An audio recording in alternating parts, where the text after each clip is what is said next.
আজ আমি বানাবো ফ্রায়েড রাইস। ফ্রায়েড রাইস বানানোর জন্য রাইসটা আমি তৈরি করে নিয়েছি, সবজিগুলো সব কেটে নিয়েছি, গাজর, বিনস, মটরশুঁটি।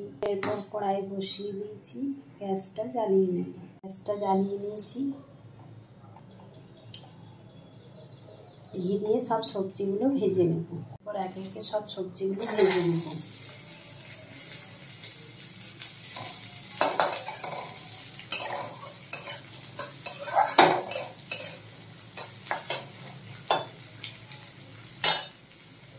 একটা ভাজা ভাজা হয়ে এসছে। এবার বিনস আর মটরশুঁটি,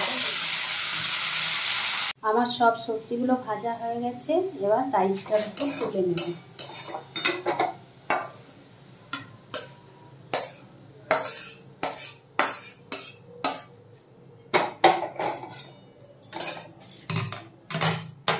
আবারও কড়াইতে ঘি দিয়ে দেবো।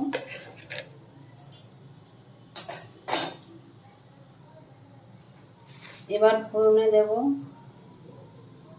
এলাচ, দারচিনি, লবঙ্গ, তেজপাতা। এরপর আমি কাজু আর কিশমিশটা ভেজে নেব।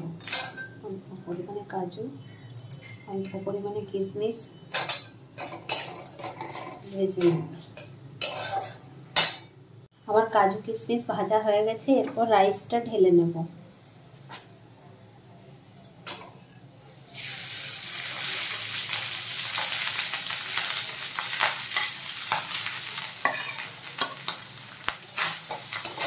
এবার ভেজে নেব।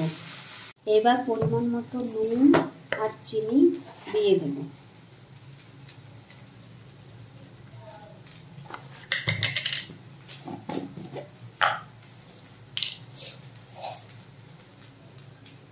একটু ভেজে নেব। আমার ফ্রায়েড রাইস রেডি হয়ে গেছে। আমি এবার ঢেলে নেব।